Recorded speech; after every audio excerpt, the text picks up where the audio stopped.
Looking back to 1941, the Australian economic data set reveals a steady, documented erosion of what a single dollar can actually buy. In the mid-20th century, a median wage provided a clear path to home ownership. Today, that same participation yields a fraction of the purchasing power. This chart highlights the primary anomaly in the modern data. While median annual incomes have grown incrementally, the cost of housing has decoupled from wages entirely, consuming a massive percentage of a worker's labor. As this housing-to-income ratio climbed, the national fertility rate began a synchronized descent.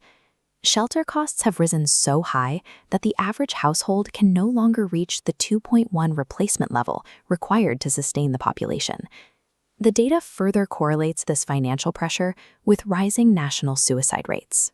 As the Housing Burden Index increases, forcing the necessity of dual-income households, the rate of self-harm tracks alongside it, marking the human cost of mortgage stress. This single face captures the psychological exhaustion of navigating a system where the requirements for survival are constantly accelerating. The stress of the market isn't confined to a trading floor. It is the daily experience of the modern worker. The alignment of these failing social metrics suggests a structural pattern. When wages, fertility, and mental health all decline in direct correlation with rising debt, we are seeing the measurable results of the current economic design. This design relies on a specific engine, the creation of broad money. Roughly 95% of the currency in circulation is created by private commercial banks the moment they issue a loan. Money is essentially born as debt. Because this money is loaned into existence with interest, the total amount of debt in the system always exceeds the actual supply of money. This creates a structural requirement for perpetual growth. The economy must constantly expand just to generate enough new currency to service the interest on the old debt. This systemic pressure filters down into our civic institutions.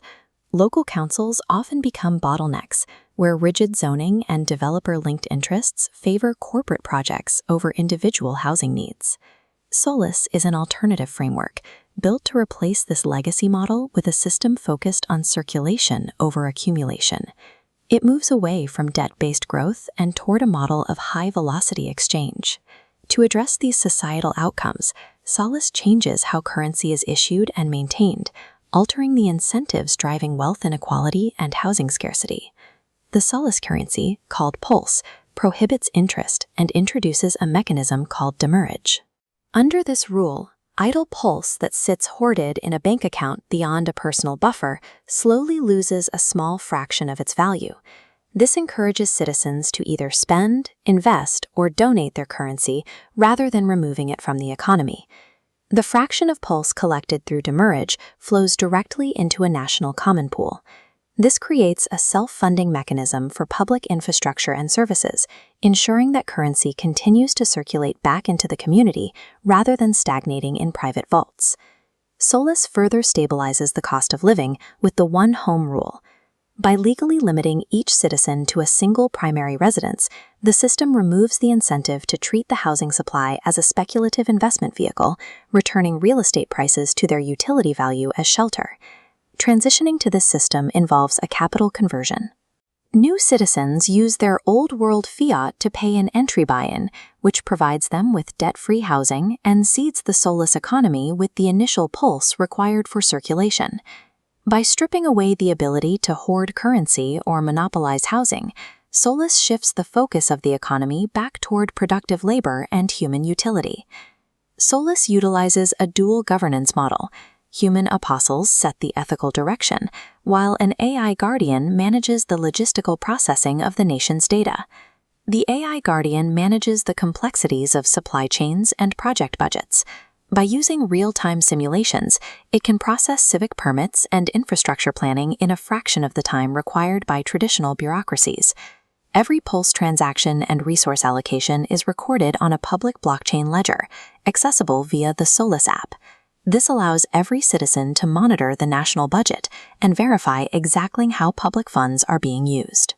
This transparency extends to individual choice.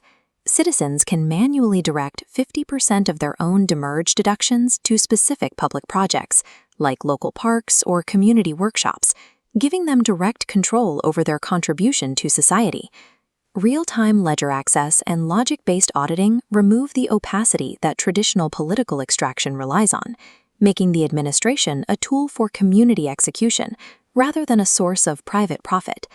By 2050, the removal of interest-based extraction allows a standard workweek to drop to roughly 20 hours. Without the drag of systemic debt, productivity gains stay with the citizens, enabling them to maintain debt-free homes while contributing a fraction of the labor required in the old system. This return of 20 hours a week creates a competence loop. With more time and mental energy, citizens can focus on self-education and local craftsmanship and community organization, leading to a more resilient and self-reliant population. In the long term, this focus on real-world output, not financial speculation, leads toward a civilization where basic needs are managed by biological robotics. This projected productivity could eventually move society beyond the need for currency entirely. This vision of the future serves as a reminder that the exhaustion we see in the present data set is the result of specific choices. The economic pressures of today are not inevitable. They are the output of the current rules.